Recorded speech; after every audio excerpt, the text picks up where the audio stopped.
Καλησπέρα. Λοιπόν, είπα να κάνω αυτό το βίντεο γιατί ήθελα να απαντήσω έτσι πιο ιδιαίτερα σε κάποια μηνύματα που είχα δεχτεί σε ένα παλιότερο βίντεο που είχα κάνει στο YouTube εδώ στο κανάλι μου. Είχα κάνει λοιπόν πριν 4 ή 5 μήνες ένα βίντεο και το είχα ανεβάσει εδώ, στο οποίο μιλούσα για τη ζωή μου στη Γερμανία, την προσωπική μου εμπειρία και τι έχω δει μέχρι στιγμής από θετικά και από αρνητικά, όσο τα τελευταία 4 χρόνια, πάω πλέον στα 5, που ζω στη Γερμανία. Τα σχόλια από κάτω ήταν κάπως περίεργα αρχικά, πάρα πολλά θετικά μπορώ να πω, υποστηρικτικά και που συμφωνούσαν ας πούμε με τη γνώμη μου και από Έλληνες οι οποίοι δεν ζουν στο εξωτερικό και από Έλληνες που ζουν ή έχουν ζήσει στο εξωτερικό. Υπήρχαν όμως και κάποια σχόλια τα οποία δεν ξέρω πραγματικά πώς να τα σχολιάσω, αλλά θα τα σχολιάσω. Αν και έχω απαντήσει γραπτός σε αυτά τα σχόλια, αλλά πραγματικά νομίζω ότι αξίζει ένα βίντεο. Αυτά τα σχόλια αξίζουν ένα βίντεο, αλήθεια. Ζούσα για 10 χρόνια στο Μόναχο και 2 Βερολίνο. Με μια πολύ καλή δουλειά που μου απέφερε πολλά χρήματα. Ποτέ δεν κατάλαβα τι σας αρέσει εκεί πέρα.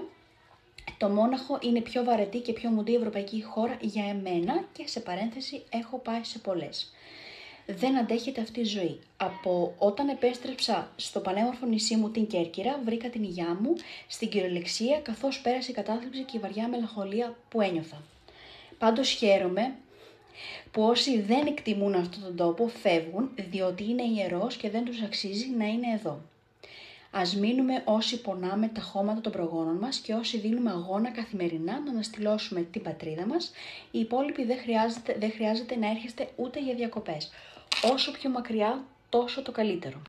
Εντάξει, αυτό το σχόλιο νομίζω ότι είναι αστείο, γιατί είναι αρνητικό, κακά αρνητικό όμως, και από έναν άνθρωπο ο οποίος έχει ζήσει 12 χρόνια στο εξωτερικό και συγκεκριμένα στη Γερμανία. Οπότε είναι λίγο κοροϊδία το να έχει μεταναστεύσει κάποιος έστω και σε μικρή ηλικία, γιατί πιο κάτω γράφει ότι έφυγε ας πούμε από τα 11. Άρα φύγανε οι γονείς του αρχικά, μαζί κι αυτός. Άρα ίσως να έχει και για τους γονείς του την ίδια άποψη που ας πούμε έχει και για τους υπόλοιπους Έλληνες, δεν ξέρω. Τώρα αυτό με τις διακοπές, το αν θα πηγαίνουμε ή όχι, εντάξει, νομίζω είναι μια καραμέλα πλέον που την έχουν όλοι όσοι έχουν αυτή την άποψη και λένε το ίδιο, να μην ξαναπατήσετε και να μην ξαναέρθετε στην Ελλάδα, ας πούμε, ούτε για διακοπές. Επίσης αυτό με την αναστήλωση, μάλλον σε άλλη Ελλάδα δεν ζουν οι δικοί μας, δεν ξέρω, κάτι πάει λάθος. Εδώ να πω ότι δεν έχω πρόβλημα κανένα, γιατί υπάρχει κάτω στα σχόλια αυτό ότι έχω θέμα με την αρνητική κριτική. Όχι. Δεν έχω κανένα πρόβλημα με την αρνητική κριτική και φυσικά δεν έχω πρόβλημα με το να διαφωνεί κάποιος μαζί μου. Είναι προφανές ότι δεν πιστεύουμε, δεν έχουμε όλοι τον ίδιο τρόπο σκέψης, οπότε είναι λογικό κάποιος να διαφωνεί μαζί μου. Και δεν το βρίσκω κακό να διαφωνεί κάποιος, αλλά να τοποθετείται σωστά και να μην μπαίνει μέσα στα σχόλια απλά για να μπει και σε ένα βίντεο τέλος πάντων απλά για να βγάλει τη χολή του. Τοποθετήσου, πες την άποψή σου. Ναι, βλέπεις ένα βίντεο, μια κοπέλα που λέει αυτό και αυτό. Δεν συμφωνείς. Κανένα πρόβλημα. Δεν γίνεται να συμφωνούμε όλοι μεταξύ μας. Τοποθετήσου όμως σωστά. Ειδικά ο συγκεκριμένος, ο οποίος έχει ζήσει 12 χρόνια στο εξωτερικό, είναι απαράδεκτο να μιλάει με αυτό το ύφος. Προσωπικά θεωρώ ότι όσοι πιστεύουν ότι η Ελλάδα είναι μόνο για διακοπές πρέπει να παραμείνουν στο εξωτερικό. Η Ελλάδα έχει ανάγκη μόνο από ανθρώπους που την αγαπούν. Αυτά τα δύο έτσι σχόλια περί διακοπών και αν θα πηγαίνουμε εμείς οι Έλληνες ή όχι, έγινε γιατί εγώ είχα πει στο βίντεο που είχα ανεβάσει ότι με αυτά που βλέπω και με αυτά που είχα δει στην Ελλάδα και με αυτά που βλέπω τώρα, θεωρώ ότι η Ελλάδα είναι μόνο για διακοπές. Λυπάμαι, είπα και λέω, που το λέω αυτό, με στεναχωρεί που το λέω αυτό και που σκέφτομαι έτσι για την πατρίδα μου, αλλά δυστυχώς είναι η αλήθεια και καλό είναι να μην κρυβόμαστε πίσω από το δάχτυλό μας. Όπως λέω θετικά και αρνητικά της Γερμανίας, το ίδιο ισχύει και για την Ελλάδα. Υπάρχουν θετικά και αρνητικά. Και φυσικά σε όλες τις χώρες, όχι μόνο Ελλάδα, Γερμανία, παντού. Επίσης αποφασίστε τελικά εμείς οι Έλληνες που ζούμε στο εξωτερικό να ερχόμαστε ή όχι. Και δεν ξέρω αν έχετε καταλάβει ότι εσείς που τα λέτε αυτά, εσείς οι ίδιοι θεωρείτε ότι η Ελλάδα είναι μόνο για διακοπές. Ξανασκεφτείτε πριν γράψετε. Αν δεν μας αρέσει κάτι, απλά scroll, προσπερνάμε, αδιαφορούμε τελείως για αυτό το βίντεο, για αυτόν τον άνθρωπο, χωρίς κακία, χωρίς να βγάζουμε χολή, χωρίς τίποτα. Έχω δει και εγώ επίσης άπειρα βίντεο και στο TikTok αλλά και στο YouTube από άλλους Έλληνες οι οποίοι λένε πράγματα τα οποία εγώ δεν τα έχω δει. Και λέω, τι γίνεται, εγώ σε άλλη Γερμανία ζω, ας πούμε. Αλλά δεν έχω μπει σε αυτήν το βίντεο να τη σχολιάσω και να της πω, τι είπες μωρή, αυτά που λες είναι ή όχι. Αυτή είναι η άποψή της, αυτή είναι η γνώμη της, έτσι τα βλέπει τα πράγματα. Αλλά ακόμα και αν έμπαινα μέσα να σχολιάσω και να πω τη δική μου άποψη, δεν θα μιλούσα με αυτό το ύφος. Και ξαναλέω ότι δεν έχω πρόβλημα με την κριτική, έχω πρόβλημα με την άσχημη τοποθέτηση της σκέψης σου και το να μπεις μέσα να μειώσεις κάποιον, μάλλον έτσι θεωρείς εσύ, νομίζω ότι τον μειώνει. Τι φάση, νομίζω ότι σε κάνει καλύτερο άνθρωπο, ας πούμε ότι αυτό που λες εσύ θα περάσει. Γκρίνια και κακό. Κάνετε παιδιά χωρίς να έχετε βάλει πρώτα σε μία σειρά τον ίδιο σας τον εαυτό και σας στέει ο κόσμος όλος. Κατά τα άλλα κάνω 2 δουλειές και ζω. Η Ελλάδα υπήρχε, υπάρχει και θα υπάρχει χωρίς εμένα και εσένα. Βρείτε τα λίγο με τις επιλογές σας, ωστόσο να συνεχίσετε να έρχεστε για διακοπές καθώς από κάτι κοροϊδές σαν εσάς ζουν οι νησιώτες. Εντάξει, εδώ γελάω. Αρχικά όποιος έχει δει το βίντεο που είχα ανεβάσει, δεν κρινιάζω πουθενά και δεν βγάζω κακία πουθενά. Αυτό για τα παιδιά λίγο, εντάξει, θα το αφήσω σχολίαστο γιατί μπορεί να πω πράγματα τα οποία δεν μπορεί να κατέβει και το βίντεο, ας πούμε. Καλό είναι να μην πιάνουμε τα παιδιά στο στόμα μας, ας πούμε, πριν βουτήξουμε τη γλώσσα στο κεφάλι μας, στον εγκέφαλο μέσα. Τώρα αυτό με τους νησιώτες πάλι που ψάχνουν έτσι, που βγάζουν λεφτά από κάτι κορόιδες σαν εμάς, δεν πειράζει. Στην πατρίδα τα αφήνουμε τα λεφτά. Και θα ξαναπώ εδώ πέρα ότι είσαι κι εσύ μία από αυτές που θεωρεί τελικά ότι ναι, η Ελλάδα είναι μόνο για διακοπές. Επίσης είναι αρκετά σχόλια από κάτω, να μην τα διαβάσω τώρα ένα-ένα, τα οποία αφορούν, επειδή είχα μιλήσει στο βίντεο πάλι για το ότι στέλνουμε τα παιδιά μας, ας πούμε, σε γερμανικό σχολείο. Πέσανε πάνω μου να με φάνε, κάνω λάθος και κακός και δεν το μετανιώσεις. Ίσως κάποια να είναι καλοπροαίρετα και ίσως κακοπροαίρετα. Καλοπροαίρετα με την έννοια ότι κάποια, ας πούμε, μιλάει σαν από την πλευρά της μαμάς, ας πούμε. Εγώ εδώ θέλω να πω ότι όταν μεταναστεύεις σε μια χώρα, είναι λογικό το παιδί σου, είναι προφανές, δεν ξέρω, έτσι είναι. Το παιδί σου θα το στείλεις σε ένα σχολείο σύμφωνα με τη γλώσσα που μιλάει, ας πούμε, στη χώρα που είσαι μεταναστεύσει. Εμείς συγκεκριμένα στη Γερμανία. Άρα έπρεπε να τα στείλουμε σε γερμανικό σχολείο, έτσι ώστε να μάθουν τη γλώσσα. Εμείς ήρθαμε έτσι, χωρίς να ξέρουμε καθόλου, οπότε από κάπου έπρεπε να βοηθηθούν. Εγώ δεν μπορούσα να βοηθήσω τα παιδιά μου, το ίδιο και ο σύζυγός μου. Οπότε το λογικό ήταν ότι θα πηγαίνανε γερμανικά σχολεία.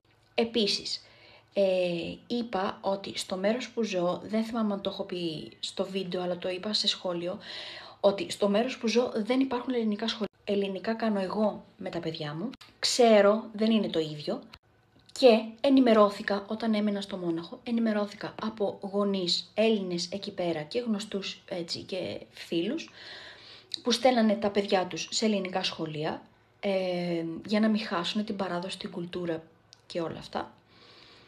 Ότι δεν μαθαίνανε καλά γερμανικά και δεν μαθαίνανε και καθόλου καλά ελληνικά επίσης. Οπότε ο δρόμος πήγαινε μόνο προς το γερμανικό σχολείο. Έτσι διάβασα 3-4 σχόλια. Δεν θέλω να το τραβήξω και πάρα πολύ, γιατί είναι αρκετά τα σχόλια και μάλιστα δεν έχουν επιτεθεί εισαγωγικά μόνο σε μένα όσον αφορά το βίντεο που έχω κάνει, μα έχουν επιτεθεί και στους ανθρώπους οι οποίοι συμφωνούν με αυτά που λέω. Καλό είναι λοιπόν πριν μπούμε σε κάποιο το βίντεο να σχολιάσουμε, να σκεφτούμε καλά αυτό που είναι να γράψουμε.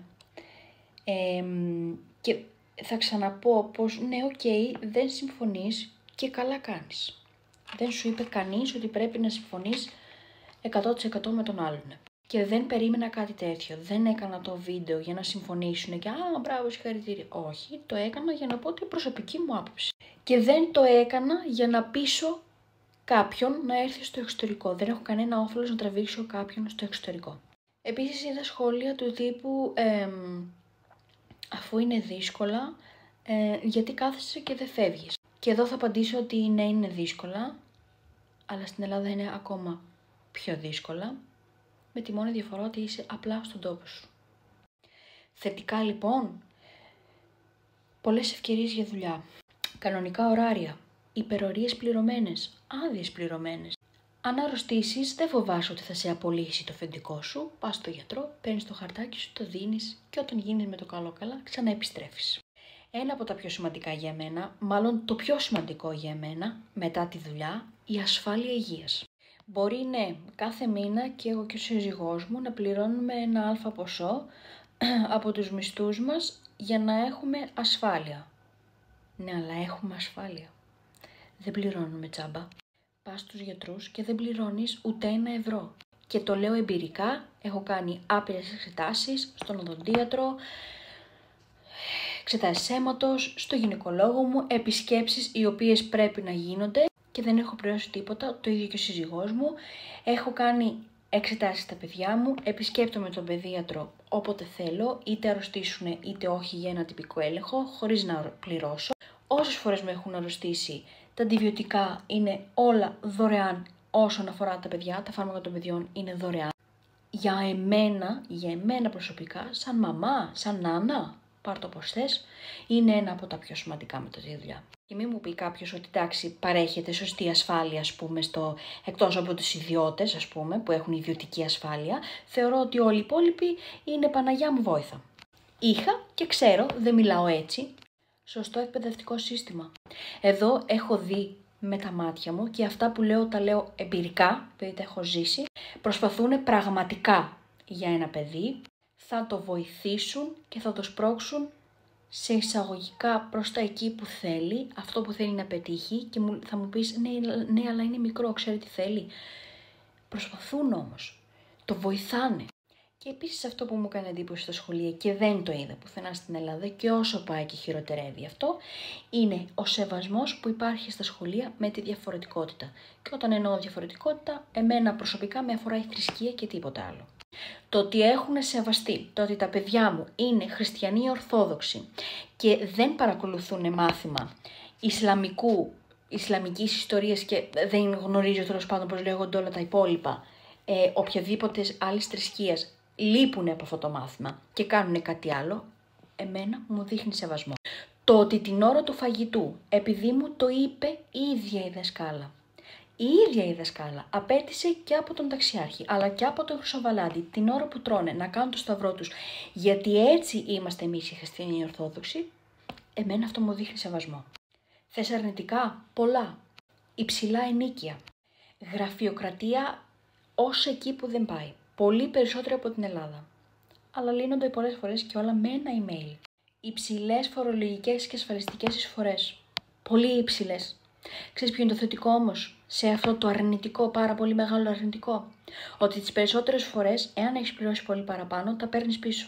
Έχουμε πάρει και γι' αυτό μιλάω. Και επειδή δεν θέλω να το συνεχίσω και πάρα πολύ αυτό με τα αρνητικά και θετικά, γιατί είναι πάρα πολλά και τα αρνητικά, πάρα πολλά, αλλά και τα θετικά. Εγώ θα σου πω ότι απλά δεν επιβιώνουμε, ζούμε.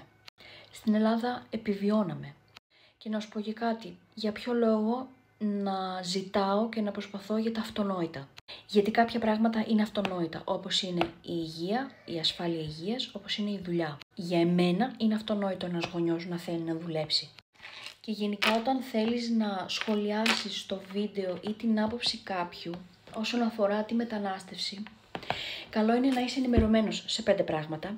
Εγώ δηλαδή είτε στο βίντεό μου είτε με κάποιον προσωπικά δεν θα του πω πράγματα τα οποία δεν γνωρίζω και πράγματα τα οποία δεν έχω ζήσει. Θα πω ότι έχω ζήσει και θα συμβουλεύσω τον άλλον σύμφωνα με αυτά που έχω δει. Καλό είναι να ξέρουμε πότε πρέπει να μιλήσουμε και θεωρώ το λιγότερο απαράδεκτο το ότι στο οποιοδήποτε βίντεο Έλληνα που έχει μεταναστεύσει στο εξωτερικό, μπαίνουν και βγάζουν τη χολή τους, ας πούμε, κάποια σχόλια, εντάξει, τα οποία είναι τραγικά. Εγώ δεν είδα και σχεδόν τίποτα. Έχω δει, ας πούμε, κάτι άλλα βίντεο, τα οποία είναι για να χτυπάς το κεφάλι στον τοίχο. Και λες τώρα, αλήθεια, αυτοί οι άνθρωποι ψηφίζουνε. Αυτοί οι άνθρωποι ψηφίζουνε. Ψηφίζει ο άνθρωπος αυτός, ο οποίος προσπαθεί να αναστηλώσει τη χώρα του και την πατρίδα του και την πονάει πολύ περισσότερο από τον οποιοδήποτε Έλληνα έχει φύγει στο εξωτερικό και γράφει από κάτω ότι η Γερμανία ή η Ολλανδία ή η Σουηδία ή δεν ξέρω και εγώ ποια χώρα δεν έχει ήλιο, δεν έχει θάλασσα, δεν έχει τον καιρό της Ελλάδας. Αλήθεια. Και αυτός ο άνθρωπος εμένα προσπαθεί να μου δώσει εμένα επιχειρήματα για το ότι είναι λάθος, ας πούμε, το ότι έφυγα από την Ελλάδα. Όχι, όταν βλέπω τέτοια σχόλια, λέω Παναγία μου ευτυχώς. Ειλικρινά λυπάμαι, πραγματικά λυπάμαι που υπάρχουν αυτοί οι άνθρωποι γύρω μας και πιο πολύ λυπάμαι που θα ξαναπώ ότι αυτοί οι άνθρωποι ψηφίζουν. Αλήθεια. Αν αυτοί οι άνθρωποι που σχολιάζουν στα βίντεο αυτών των Ελλήνων τέλος πάντων που έχουν φύγει στο εξωτερικό και σχολιάζουν κατά αυτόν τον τρόπο, λυπάμαι που το λέω, αλλά δεν θα πάει ποτέ μπροστά η χώρα. Ποτέ. Δεν θα αναστηλωθεί ποτέ. Όταν θες να μπεις και να το παίξεις έξυπνος και να πεις την άποψή σου, να την πεις, αλλά να την πεις τεκμεριωμένα και να την πεις, να τοποθετηθεί σωστά και να την πεις με επιχειρήματα. Το να μου λες ότι ξέρεις κάτι, εγώ δεν θα έφευγα ποτέ στο εξωτερικό, γιατί δεν μπορώ να αφήσω τις συνήθειες που έχουμε σαν Έλληνες, το φραπέ, την ταβέρνα, τα γλέντια, Αλήθεια. Είναι αυτά επιχειρήματα. Ξέρεις κάτι, ενήλικας πρέπει να θεωρείσαι κατά κύριο λόγο εδώ. Το τι λέει η ταυτότητά σου δεν μου λέει τίποτα. Όταν μπαίνεις και σχολιάζεις κατά αυτόν τον τρόπο ένας άνθρωπος 30, 40, 50, και η άποψή μου είναι, που μπορεί να είναι και λανθασμένη, δεν ξέρω, είναι ότι αυτοί οι άνθρωποι που μιλάνε κατά αυτό το ύφος και σχολιάζουν σχεδόν σε όλα τα βίντεο των ανθρώπων, των Ελλήνων τέλος πάντων που ανεβάζουν βίντεο είτε με τη ζωή τους είτε με την άποψή τους για τη Γερμανία ή για την κάθε Γερμανία τέλος πάντων. Θεωρώ ότι είναι αυτοί οι οποίοι δεν έχουν τα κότσια, σε εισαγωγικά, να κάνουν ένα βήμα παραπέρα, να ρισκάρουν στη ζωή τους και όχι μόνο όσον αφορά το θέμα της μετανάστευσης. Μπορεί να φοβάται ο άλλος να αφήσει τη μία δουλειά όσο τοξική και να είναι και να πάει στην άλλη. Εγώ πιστεύω λοιπόν ότι είναι αυτοί οι άνθρωποι οι οποίοι ζηλεύουν και δεν μπορούν να κάνουν αυτό που έχεις κάνει εσύ. Και εγώ ρίσκαρα και ακόμα ρισκάρω. Είμαι 4-4,5 στα 5 χρόνια. Τίποτα δεν είναι σίγουρο. Για κανέναν. Μπορεί αύριο να πάνε τα πράγματα από αύριο, να πηγαίνουν τα πράγματα από το κακό στο χειρότερο. Και να αναγκαστώ να γυρίσω πίσω. Ποτέ δεν ξέρεις. Αλλά ξέρεις κάτι, προσπάθησα όμως. Δεν έβαλα ένα φραπέ. Σταύρωσα τα χέρια πόδια και περίμενα να μου έρθουν έτσι ουρανοκατέβατα. Ευχαριστώ λοιπόν αυτούς που με άκουσαν. Αυτούς που συμφωνούν και διαφωνούν τους ευχαριστώ επίσης. Και θα το πούμε σε ένα άλλο βίντεο, γιατί θα είμαι εδώ και θα λέω την άποψή μου και τη γνώμη μου όποτε θέλω.